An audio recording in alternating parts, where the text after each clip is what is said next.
Jazz box music sounds like this. Mozart sounds like this. Beethoven might sound like this. And Frédéric Chopin sounds like this.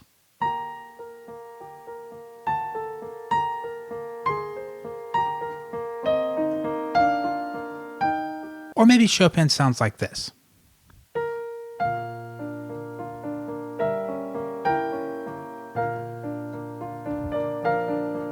Except those pieces I just now played actually weren't Chopin.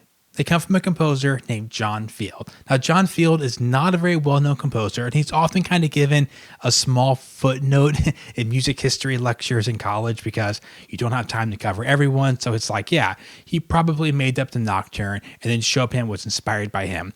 However, more recently in my life, over this last year, I dove deeper into John Field and some of his nocturnes he actually wrote, and they are pretty cool pieces. So in this video, I'm going to share some really cool ones with you. Also show you some of the similarities between John Field and Chopin, some of the direct, maybe texture influences we can see between the two. Now, before we get into the particular examples, it's important to mention at the beginning of the video that John Field is nearly 30 years older than Chopin, and he published his first nocturnes when Chopin was a small child. That's important because we're saying that John Field had some sort of influence on Chopin, and even if we can't prove direct influence, at least we can show that the musical style was evolving even before Chopin did it. It's important to know that he came before Chopin. First up here, we're going to look at John Field's Nocturne number 5 in B flat major for a couple reasons. First of all, it's just a really pretty piece.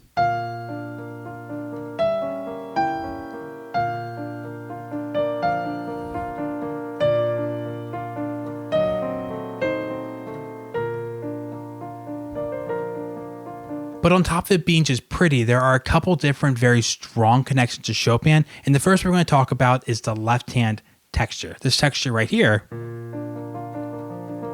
And this texture is really all over the place in Chopin's nocturnes. And it really kind of makes it feel like Chopin to me is the fact that you don't play a bass note and just go a consistent pattern, but it kind of has this going down and then scooping back over the top, which is the same thing this John Field Nocturne did.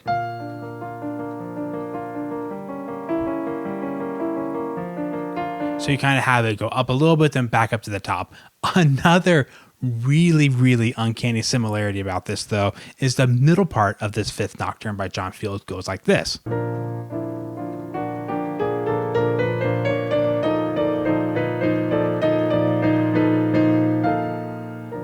Which texture of doing a consistent chord while the right hand's going around partially chromatically, partially not chromatically, is extremely similar to Chopin's A flat major Nocturne, the middle section.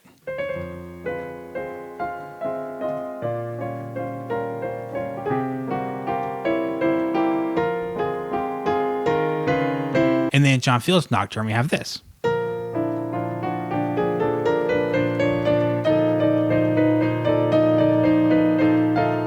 Another huge piano texture that we really associate with Chopin is the texture John Field uses in the left hand again in the 9th Nocturne.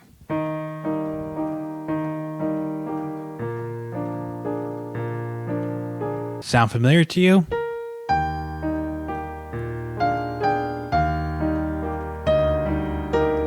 It's the same left-hand texture we get in Chopin's most famous Nocturne in E flat major as well. Ironically, they're both in E flat major, but John Field's goes.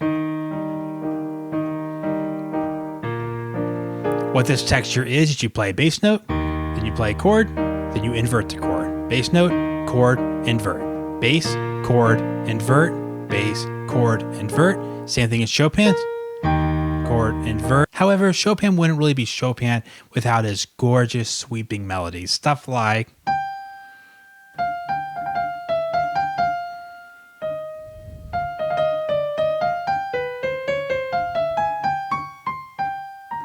So how does John Field compare in that respect? And here's the melody to John Field Nocturne number 1, which was the one published when Chopin was only 4 years old. It goes like this.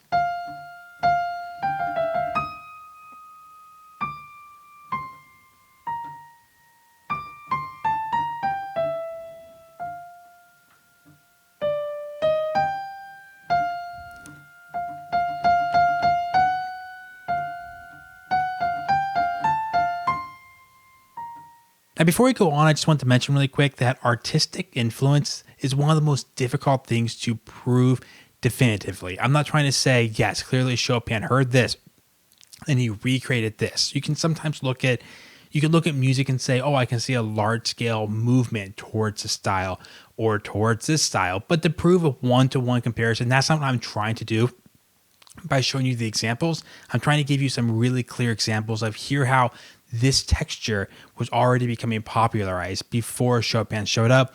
Also, I'm not picking on Chopin because I said before, Chopin's one of my favorite composers to ever walk the face of the planet. Chopin's a bomb. I'm not putting him down. I'm just trying to show you how some of these styles were evolving even before he was writing them himself. Now, in just a second here, I'm going to tell you why I think holds John Field back from being as popular or near as popular as Chopin.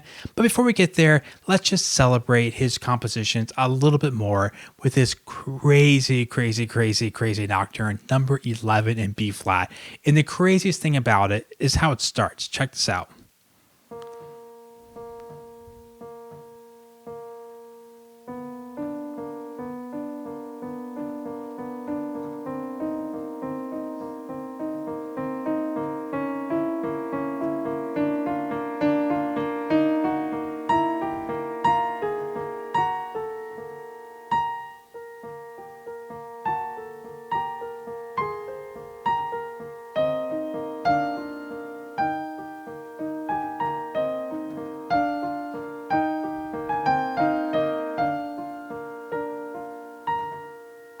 I just think this piece is kind of cool because it shows John Field being intentional about a couple things. Not only is that a weird intro and this whole chromatic rising thing is, and also the melody is so pretty.